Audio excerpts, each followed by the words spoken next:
Howdy, it's Saturday morning, and it's your favorite day in a 2-week stretch. It's time for another episode of Untold Tales from This Side of Nowhere. I'm your host, Connor Jones, and I'm here with another story in what has become an unexpected 3-part, 2-part episode about a hike down Carroway Canyon. But first, a message from our sponsors.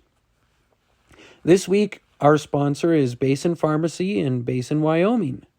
Basin Pharmacy is your hometown pharmacy, as well as your source for over-the-counter medicine, vitamins and supplements, and office supplies. They also sell Russell Stover chocolates and greeting cards. You can stop in Monday through Friday from 9 a.m. to 6 p.m. and Saturdays from 9 a.m. to noon to pick up your script or anything else that you might need. We're also sponsored by the Wyoming Welcome Program. The folks at the Wyoming Welcome Program offer an exciting advertising opportunity called Table Talk.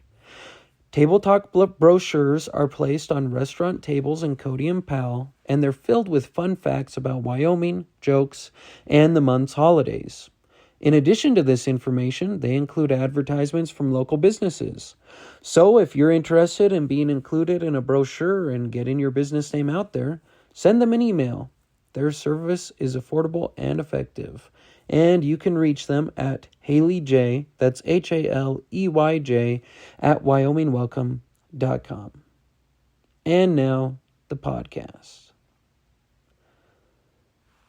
Like I said, this is part 3 of a 2-part podcast. And just like the hike that this story is based on, this podcast has unexpectedly stretched into its 3rd part, which is pretty impressive given that I've never even done a 2-part podcast before.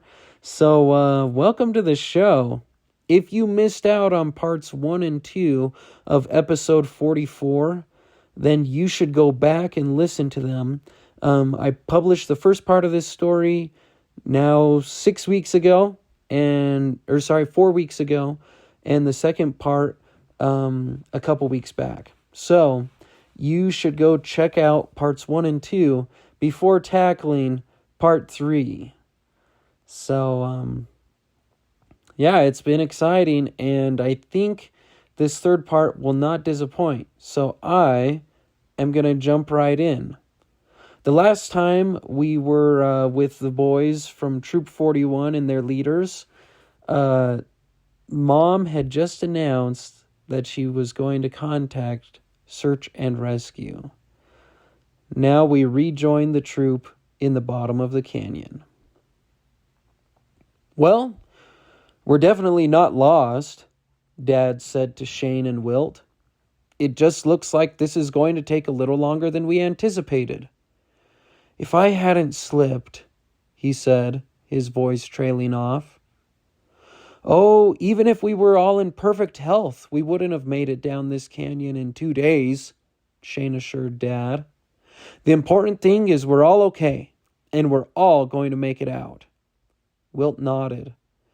Everything's going to be fine, he agreed.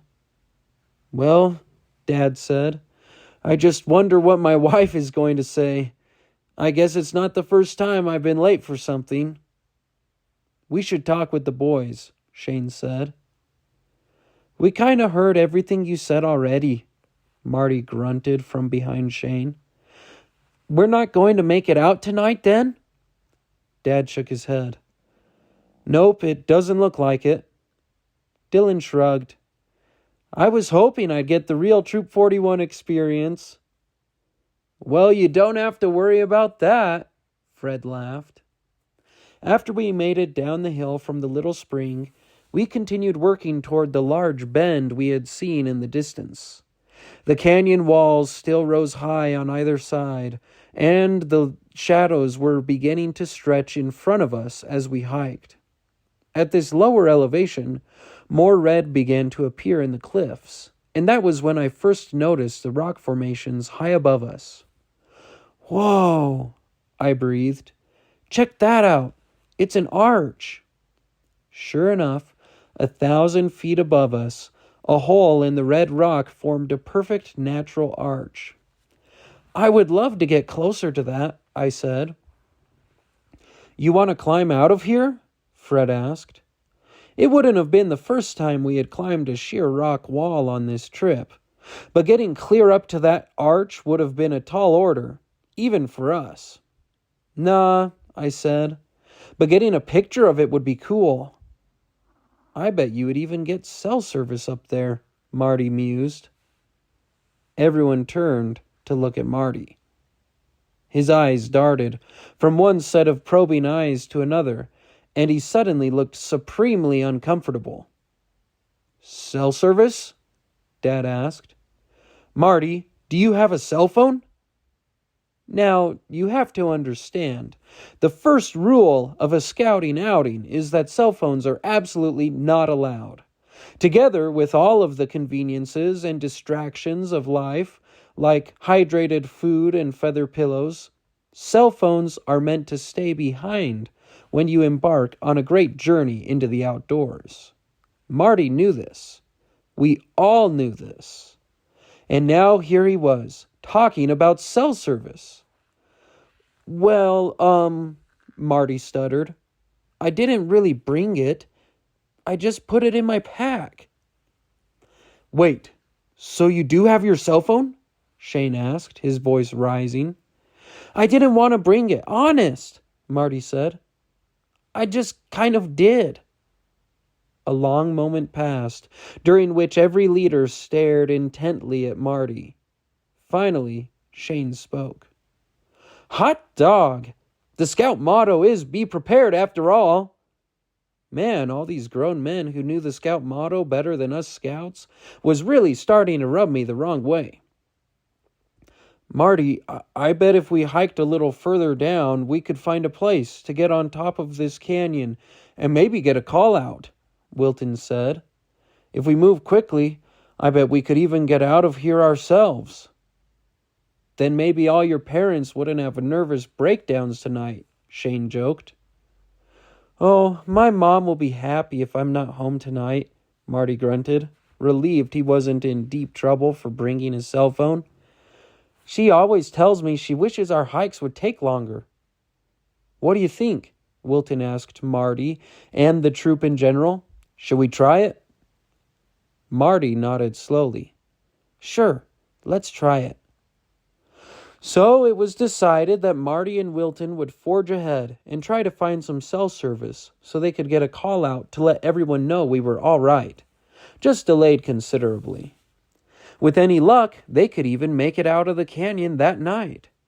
Wilton was a fantastic hiker after all, and he and Marty would make better time than the entire troop. An air of excitement rose amongst the men and boys as we bid Marty and Wilton farewell and began looking for a place to make camp. Now this was turning into a real adventure. We had never been an entire day late getting to the end of a hike before. "They've never been an entire day late getting to the end of a hike before," Mom was saying. She was on the phone with Bishop Wells, the leader of our local church congregation. "I hope no one has broken a leg or something." On the other end of the line, Bishop nodded. He was a large animal vet and a former Division I college athlete who had played football for the University of Wyoming. It goes without saying us boys idolized him. "Yeah, it makes me worried too, but I'm sure they're all right. They have some of the best leaders any scout troop could ask for," Bishop said. "I know," Mom sighed. "But they should have been home hours ago. Could they have gotten lost?" "Tell you what," Bishop said. "Clark and I will load up some horses and go in after them first thing tomorrow." "What about church?" Mom asked. "Tomorrow is Sunday." "There'll be church again next Sunday. One of my counselors can conduct the meeting. Right now, getting all the boys home safely is the most important thing." Finding a place to set up camp was much more challenging Saturday night than it had been on Friday. Admittedly, there were some flat places at this elevation, But the problem was they were only about 6 inches square and scattered around on the tops of various boulders. There simply wasn't any good place to pitch a tent. Just thinking about setting up the tent among all the rocks and on the steep grade afforded by the canyon nearly sent Fred into a fit. Luckily, Dad suggested us boys sleep under the stars that night, especially with how warm it was then in late August. Shane didn't seem to mind the steep rocky terrain and pitched his tent so that he and Ike's feet would be headed downhill toward the creek. We had not planned on spending another night in the canyon, so most of us were out of food, but it wasn't a problem. Dylan had plenty. "Anyone want an MRE?" Dylan asked as we settled in for the evening. "How about some prunes?" Even though food wasn't a concern, there were a couple things we were mildly concerned about, and the leaders were far more worried than us boys. First off, there were the snakes. Diamondback rattlesnakes. Up at the higher elevations, we had never before encountered rattlesnakes in Carroway Canyon, but now that we had descended below 5,000 feet, the rattlesnakes were thick as fleas on a cottontail. Not that we always noticed them. At one point, we had to come down from the wall of the canyon because it simply became too steep for us to continue side-hilling. When we did so, we all dropped down from a rock ledge of sorts through some greasewood. Wilton was bringing up the rear, and once everyone had safely descended to the creekside, he said, "Well, God is definitely watching out for us on this hike." "What do you mean, Wilt?" we asked. "Every single one of you just walked by a rattlesnake that was sitting at shoulder level on that rock shelf we just came off of." After that, no one doubted we were experiencing some divine protection. The snake could have easily struck any of us, but not only did he not even rattle, Wilt was the only one who noticed it. On another occasion, we were crossing a rock slide when a tremendous buzzing began to issue from the rocks beneath our feet. "What the?" Shane hollered. He put 4 steps between himself and the spot where the buzzing started in pretty short order. Curious, us boys hurried over to see what could have made Shane move so quickly. "Boys, stay back," Shane ordered. "I think I just about got killed by a rattlesnake." Cautiously, Shane edged closer to the now deafening rattling. "That can't be a rattlesnake," Dad said. "That's much louder than a rattlesnake." "You're right," Shane agreed, peering carefully down into a gap in the rock slide. "It's not a rattlesnake. It's like 13 of them. It's a nest." "Whoa!" Ike shouted. "Can we look, please?" "No, you boys stay back," Shane said. "We don't need anyone getting bit." "We'll be careful," Ike whined. "Let's just give them a wide berth," Shane said. The rattling ringing in our ears, we hiked a wide arc around the rattlesnake nest, straining to see the snakes. Sure enough, under a large flat rock, there was a seething mass of serpents, the likes of which I have only seen in Indiana Jones movies. In spite of myself, a shiver ran down my spine. "I hate snakes," I informed the rest of the guys. "Just one of many things Indiana Jones and I have in common, I guess." "More like the only thing besides your last name you and Indiana Jones have in common," Fred grunted. Yes, rattlesnakes spiced things up a bit on the trip, just in case we were all getting bored by our easy hike downhill. Sometimes the downhill realized things were getting a little too monotonous, though, and threw in its own contribution to the hike's excitement. For instance, that time we thought Marty had fallen 1,000 feet to his death. Sometime on the first day, Marty had discovered an elk shed, a big one.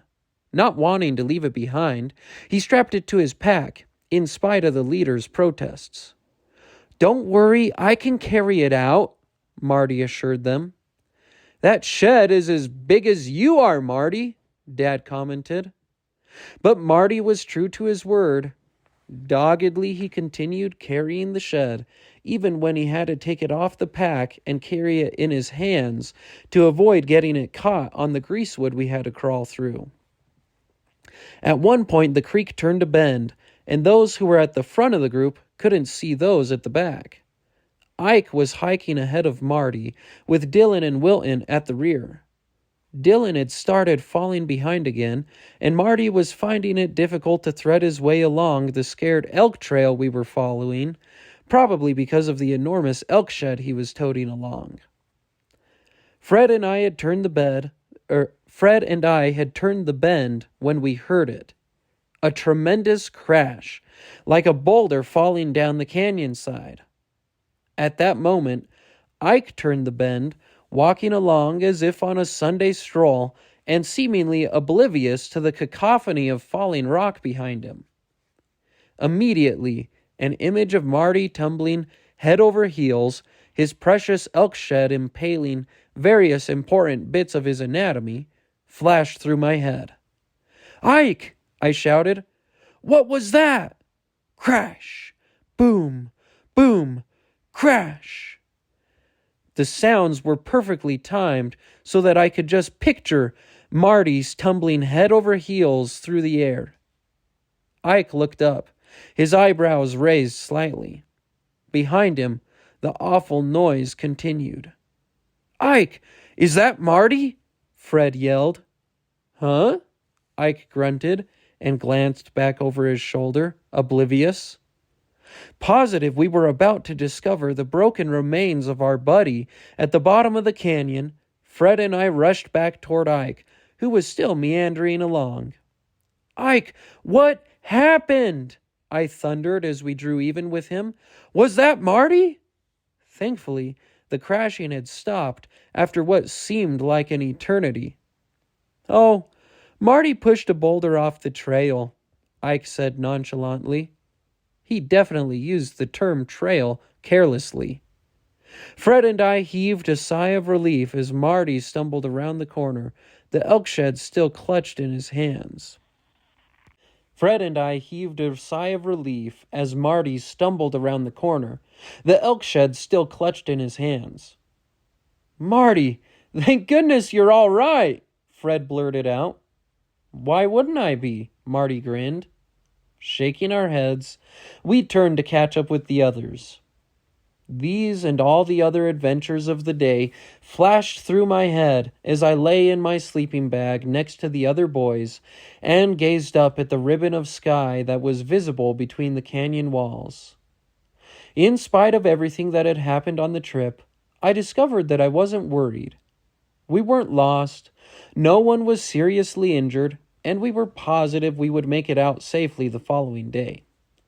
I probably should have been more concerned about Wilton and Marty, but after seeing Wilton in action during the past couple of days, I was sure they would be all right. Even so, I included them in my evening prayer, just to be on the safe side. When us boys woke up the next morning, the sun was starting to peek over the mountain behind us, and we could tell this was going to be a warm day. We stretched and massaged our aching backs, then looked to Dylan for some breakfast. He was just opening up his pack with sleep-blurred eyes when we heard the unmistakable sound of a tent unzipping. Looking over to Shane's tent, we were greeted by Shane's grinning face and, shockingly, boisterous singing. "Welcome, welcome, Sabbath morning, now we rest from every care. Welcome, welcome, be thy dawning, 'cause I have on clean underwear." Shane's stirring rendition of this hymn was greeted by a chorus of laughter and even some clapping. With smiles on our faces, we ate a quick breakfast and packed up our gear. "All right, boys," Dad grunted, shouldering his pack and leaning on his walking stick. "Let's go home." Back in the basin, the auto ward had gathered for church, and the pews were abuzz with rumors. "Where's the bishop? I heard he went after the Boy Scouts." "Someone said they never came out last night. They must be lost. I bet their mothers are worried sick." "Oh, they're all right. I'm sure they'll come out later today." The first counselor in the bishopric quieted the congregation and began the services. As you know, some of the boys from our ward are still out on a scout hike. We would like to excuse Bishop this morning as he has gone to find them. As far as we know, everyone is all right. They're just a little late coming out of the canyon. Now, our opening hymn will be on page 136. Now following a well-worn trail, or at least one that was significantly better worn than the trail we hiked the previous day, we made good time. The steep cliffs began to drop around us, and the canyon widened. Thick green foliage covered the ground, and we pushed through huge patches of burdock as we sped along, Dad limping as fast as he could with his pulled hamstring. "I bet Wilton and Marty made it out last night," I said to Fred. "This is easy going." "Yeah, I'm sure they did," he agreed as he karate chopped a large burdock leaf. Suddenly, I crashed into Fred's back as he came to an abrupt halt. "Fred, you ought to warn a guy," I grumbled. "Creek crossing," Dad called out. Sure enough, the trail crossed the creek directly in front of us. Not wanting to get our boots and socks wet, we all sat down and removed our footwear. One at a time, we waded through the cool water, which was knee-deep at this point, and made our way out onto the opposite bank. As we sat drying off and replacing our boots, we were greeted by one of the greatest, most pleasant surprises in the history of Troop 41. Bishop Wells and Clark, the president of the Auto Ward's Young Men organization. At that moment, they came around a bend in the trail, pulling a couple of what may have been the most beautiful pack horses ever seen by human eyes. If we hadn't been sitting down already, we probably would have been knocked down by the shock. As it was, I had to blink a few times to be sure I wasn't hallucinating on dried prunes. "Morning, brethren," Bishop Wells called cheerily as he emerged from among the trees and underbrush. "I wish every hike would last a little longer, but this is pushing it." "Bishop! Clark!" we boys cheered. Dad and Shane shook hands with the two men, relief apparent on their faces. "Thought you guys could skip church, huh? Is everyone all right?" Bishop Wells asked. "We saw Wilton and Marty this morning, and they said when you split up last night, Scoutmaster Jones was hurt, but not too badly." "So Wilt and Marty made it out last night?" Fred asked. "Not quite," Bishop Wells said. "They slept in a cave last night and came out early this morning." "A cave?" Jim asked, incredulous. "We want to sleep in a cave?" Bishop Wells grinned. "Probably better be another time. So how about this injury?" Dad waved a dismissive hand. "I'm fine, just a little slower than usual." Bishop nodded. "Well, one of these horses is for you. Let's get you up here." "Oh, and don't bother with your boots," Bishop instructed. "The trail crosses the creek several more times. You can dry your feet when you get home." With a little help from Clark and Bishop Wells, and plenty of protests on Dad's part, he mounted one of the horses. Then the two men set to work hanging our packs on the animals' backs. It looked like they just might get all the packs on the horses until they got to Dylan's bag. Even after we had collectively eaten the majority of Dylan's food and spread out the wealth of his pack, it still bulged like a fatally obese pig with serious indigestion. "Holy smokes!" Clark grunted as he hefted Dylan's pack. "What's in here? The contents of your parents' garage?" he asked. "Pretty much," Dylan nodded. Once Dylan's pack was situated, Bishop and Clark surveyed the load. I was still wearing my backpack, but there just wasn't any more room on the horses. "Here, Al," Bishop said. "Let me carry that for you." "Oh, I'm fine, Bishop," I said. "I can carry it." So, with Dad perched atop one horse and our packs slung across the other, we all set out. The trail was easy to follow, and we made excellent time. In a matter of about a half hour, we ran into some of the good folks from the search and rescue, who were indeed surprised to see us with a couple horses. It turned out a team had dropped in up higher at Jack's Hollow, too, and the going was so rough, they had to give up and turn back. The team that we met came from the bottom, and it was too slow to beat Bishop Wells and Clark, who had started out well before daybreak. When we finally emerged at the intended rendezvous point, there was quite a crowd of people and vehicles waiting for us. Foremost among them, though, was Mom. As soon as we emerged from the canyon, she came running over and wrapped Fred and I in enormous hugs, then pulled Dad down from the horse and gave him a kiss that made us boys blush. "I'm so glad you made it," Mom smiled. "What happened? Did you get lost?" "No, the hike just took a little longer than we anticipated," Dad grinned sheepishly. "We're all okay." "Why are you on a horse? Are you hurt?" Mom worried. "I'm fine, dear," Dad reassured her. "Just strained a hamstring." "When did Marty and Wilt make it out, Mom?" I asked. "They were here when I got here at about 8:30, Mom replied. "They slept in a cave last night." "Yeah, that's what the bishop said," Fred nodded. "Gee, what an adventure," Mom said, shaking her head. "I'm so happy everyone is all right." The scene was a flurry of activity, with search and rescue vehicles, our 15-passenger van, and what appeared to be every man from the auto ward. "Why is everybody here?" I asked Mom. "Isn't there church today?" Mom chuckled.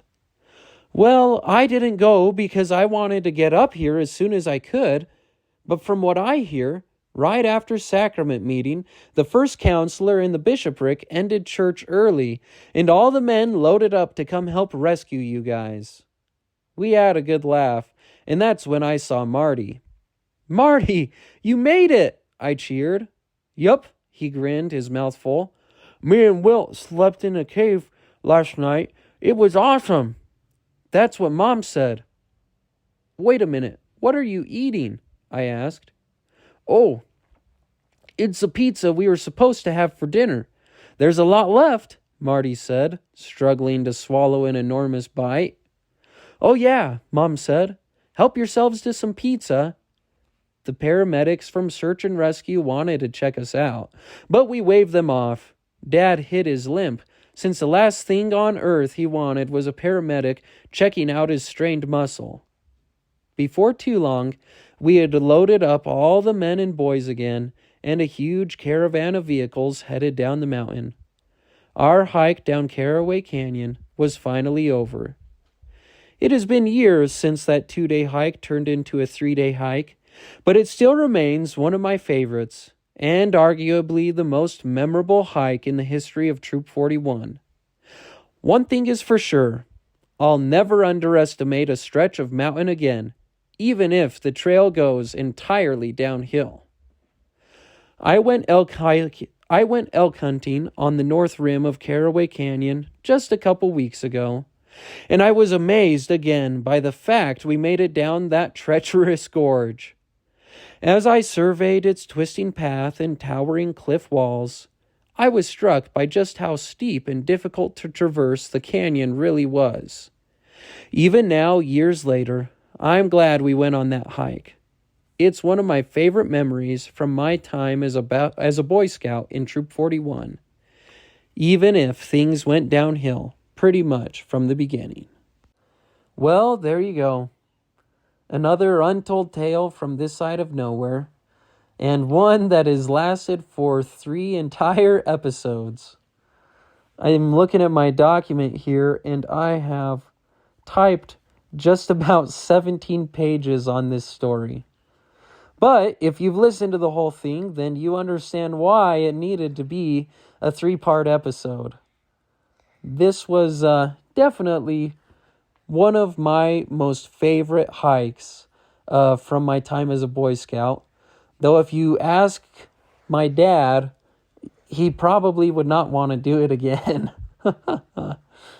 But no, it all turned out just fine. And the men and boys that went on that hike were friends and are friends to this day. You can't really go through an experience like that without making really good friendships. So, yeah, it was the only time I have ever been, quote unquote, rescued by Troop 40, well, by search and rescue. We made quite a stir when we went to school the next day because it was the last weekend of the summer. And Monday morning, us boys from Troop 41 showed up at, I guess we didn't go to school. We showed up at 2-a-day football practice. I better get my facts straight here outside the story, or else I'm going to catch some flack from my brother. But yeah, we went to 2-a-day football practice the next morning after finishing that hike. So it was quite the way to send the summer out with a bang. Anyways, if you have ever been rescued by search and rescue, then I want to hear about it. Make sure you comment on post on our Facebook page or shoot me an email. You can reach me at untoldtalesthepodcast@gmail.com. And I would love to hear from you about your story. Once again, thanks to Judy for suggesting I finally record this one. And as always, this has been another untold tale from this side of nowhere, where we work twice as hard for half as much and still find time for the important things, like fishing. See you next time, folks.